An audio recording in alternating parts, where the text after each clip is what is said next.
Estamos no ar.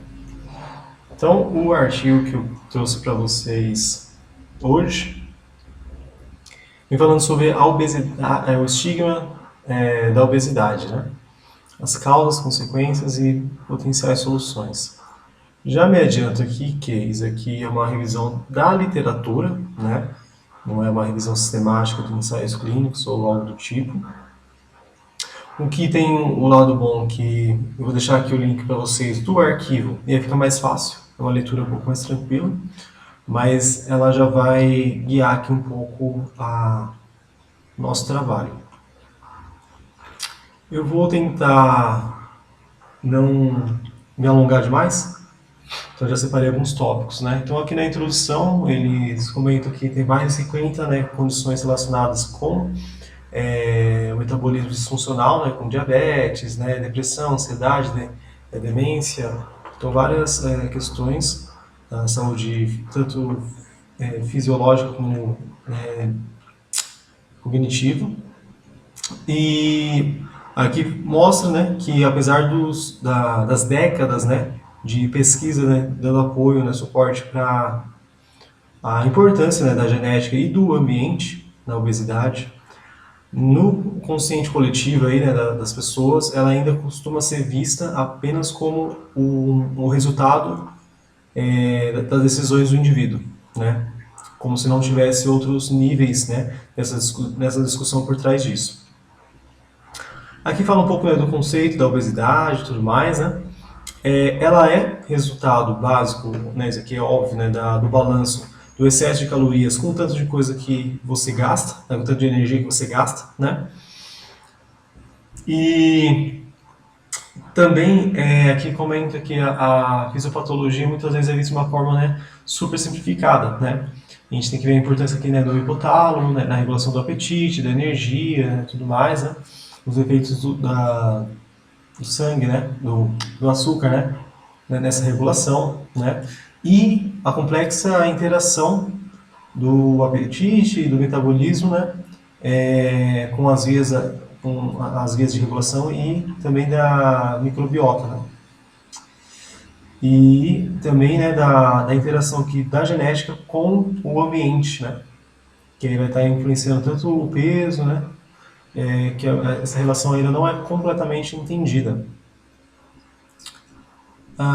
Aqui fala, né, ainda, né, que nosso corpo ele é programado, né, tanto a forma metabólica como hormonal, né, no controle do apetite, e que nossos antepassados eles foram selecionados de uma forma que era priorizado aqueles indivíduos que tinham mais tendência a ganhar peso do que a perder.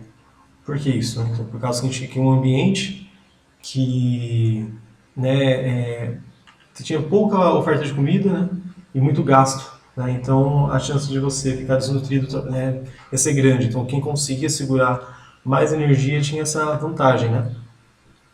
Essa melhor adaptação ao ambiente. Né? Então os indivíduos que tinham essa característica provavelmente foram os que mais passaram sua genética para frente. Né? Só que no nosso ambiente moderno, obesogênico, né, a gente tem uma oferta de comida muito maior e uma atividade física muito menor. Então a gente inverteu totalmente o contexto de vida, mas a nossa biologia ainda não inverteu. Então a gente ainda tem a tendência a engordar, só que agora a gente tem um ambiente que a gente gasta menos e tem mais oferta. E aqui a gente vai ver, né, como isso afeta alguns indivíduos mais do que outros, né? E em alguns casos, né, essa via, né, de regulação de energia, né, do balanço energético, ela se sobrepõe ao balanço homeostático. Então, às vezes você já comeu ali o suficiente para pagar suas dívidas energéticas, vamos dizer assim, mas essa via, esse estímulo, né, de comer mais continua. Né? E aqui fala que muitas vezes está além do controle, né, da consciência, é uma coisa que a pessoa não se dá conta muitas vezes. Né? E e a gente não consegue controlar muito o ambiente, né? Ou as coisas que nos influenciam sem a gente perceber, talvez alguns tipos de propaganda, alguns estímulos, né? Então, é uma coisa que está no ambiente, não em nós, né? E a gente E aqui mostra a importante também de considerar, né, os fatores genéticos e também o ambiente, né? Aqui fala um pouco mais sobre a atividade física, né? É, hoje a gente tem, né, um contexto na maioria das cidades, na maioria dos países, que a gente tem pouco acesso à oportunidade de atividade física. A gente tem cidades que o urbanismo ele não permite ali, né, muito os pedestres, né, não é construído de uma forma que pensa nos pedestres sim nos carros, né, ou quem vai se locomover de metrô, de ônibus, né, mas nunca andando. Também a falta de parques e tudo mais, né. É, e aqui a maioria dos trabalhos a gente, né, é no computador, né, ou tarefa sentados, aquele ambiente mais escritório e tal, muito do home office. Então a gente passa o dia sendo sedentário, né. Além, aqui também comenta o tempo de telas, né. Então TV, videogame, o tempo da tela como todo aumentou, né. E isso parece promover também um maior consumo de comida, né. Então a gente acaba consumindo muito, a gente acaba gastando muito mais energia, né. E a gente tem aqui então o sistema global de comida, que né, tem muito a ver aqui com a dieta, né, ocidental, que a gente, ó, o aspirador do novo aí. A dieta, né, ocidental, que ela tem muitos alimentos, né, ricos em açúcares, carboidratos refinados, gordura e um pequeno aporte de nutrientes, às vezes quase sem nutrientes, né? Enquanto, olha que interessante, as comidas frescas, né, integrais, como as frutas e vegetais, estão ficando cada vez mais caras.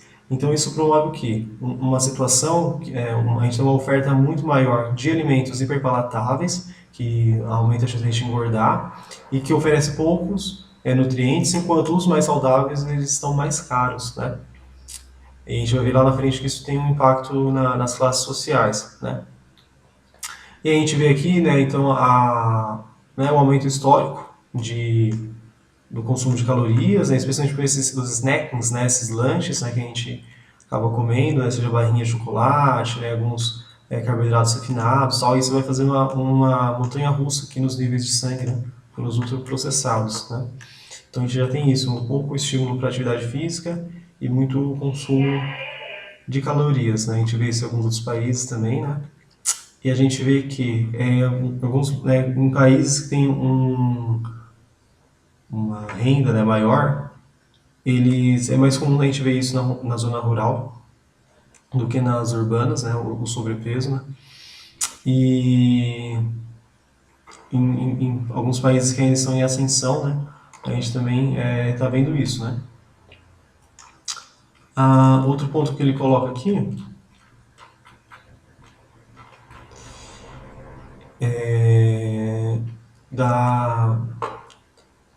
do estigma, né? A gente tem uma longa história do estigma, né? Sobre as doenças, né? Ser atribuído, né? Geralmente ao indivíduo, né? Claro que tem algumas coisas que a gente pode fazer para evitar, mas a gente tem que tratar o indivíduo naquele momento já como um doente, né? Não como um julgamento moral.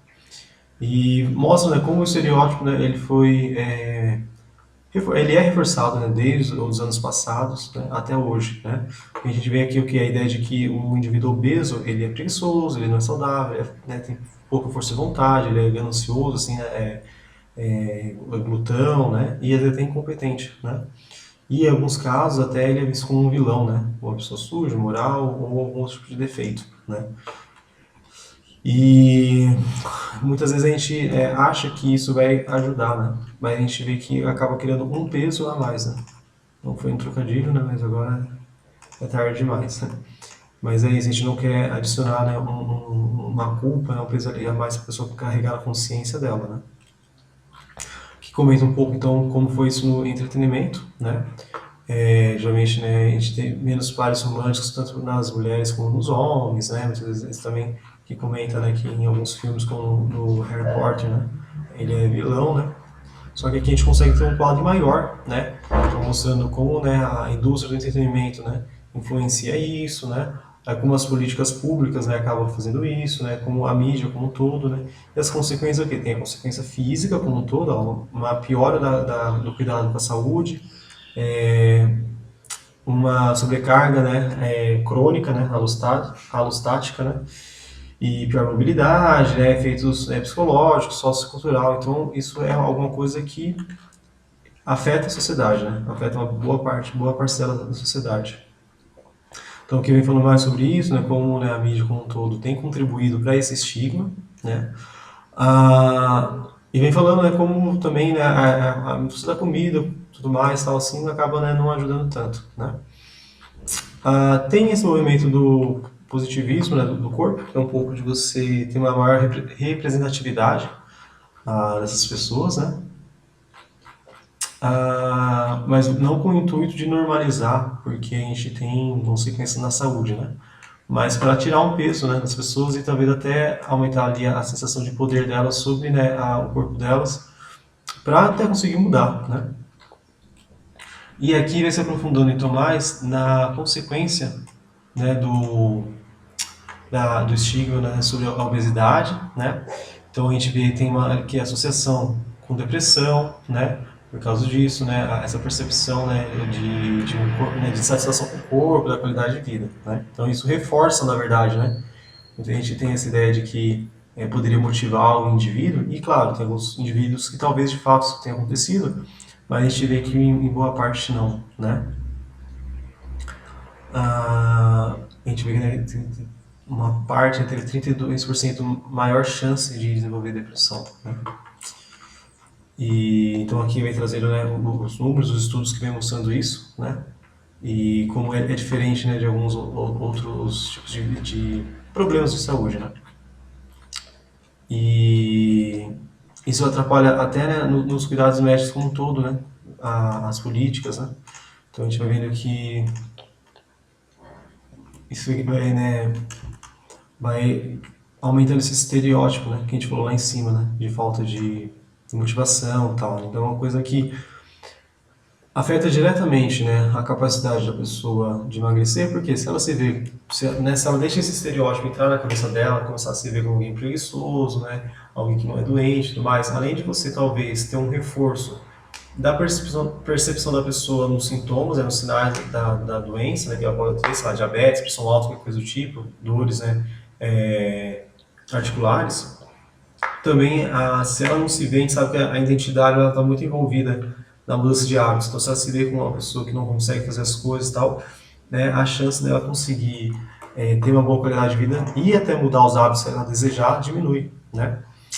E aqui o artigo, então, ele tenta falar mais das soluções, né? Então, por quê? Então, já mostra, né, que é uma coisa que impacta boa parte da população hoje, né? Até na saúde mental, né? Risco de mortalidade, né? Muitas coisas.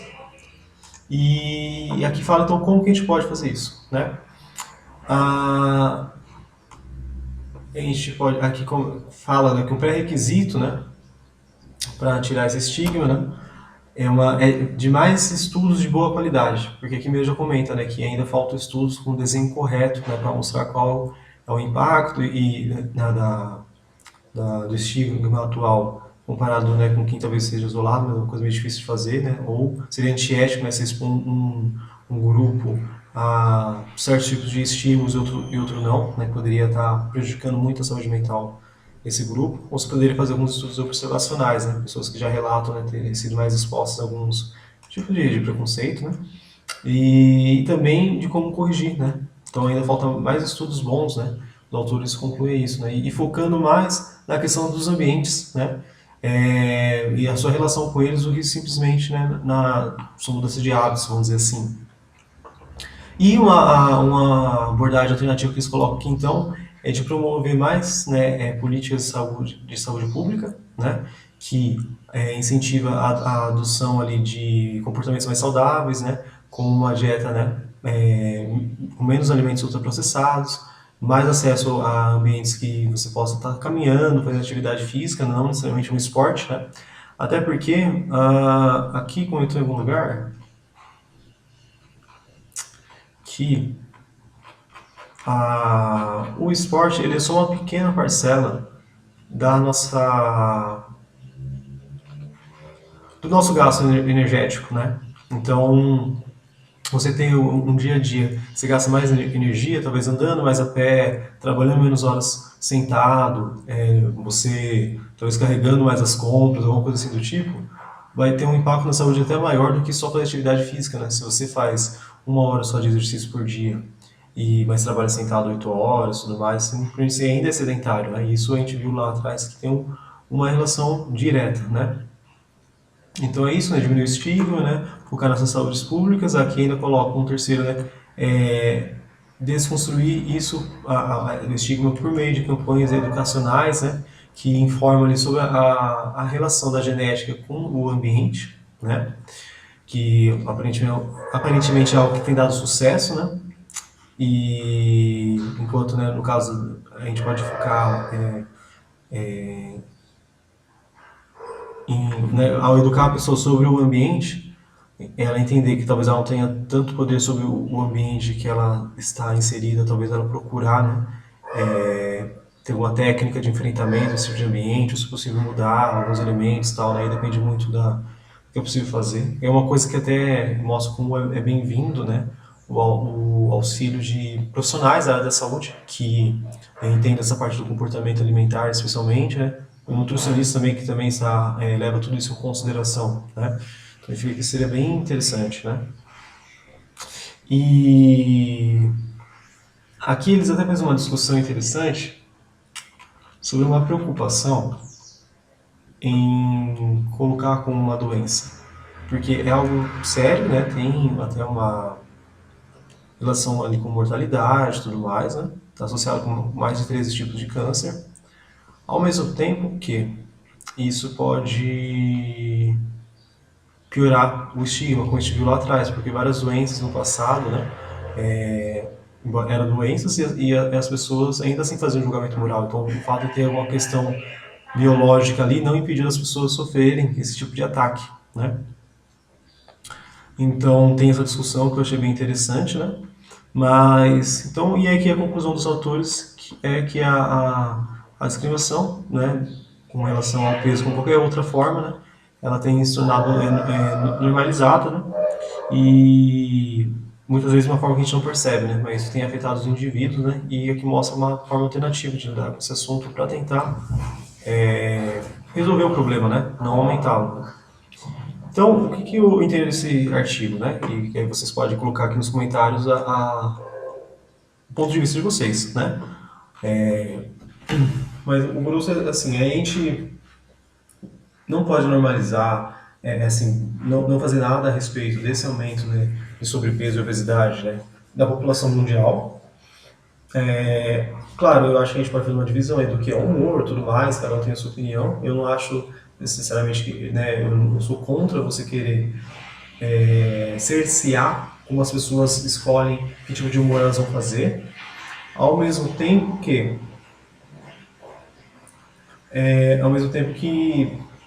a gente não pode tentar usar essa coerção, essa culpa para tentar manipular esses indivíduos, né? Então, eu acredito que isso aqui é um bom começo para a gente abrir esse tópico. Pretendo trazer mais matéria sobre isso. E me deixa aqui no comentário o que vocês acham sobre essa discussão, se vocês concordam, se discordam, se vocês pensam em abordagens alternativas a isso. Tá ok? E até a próxima.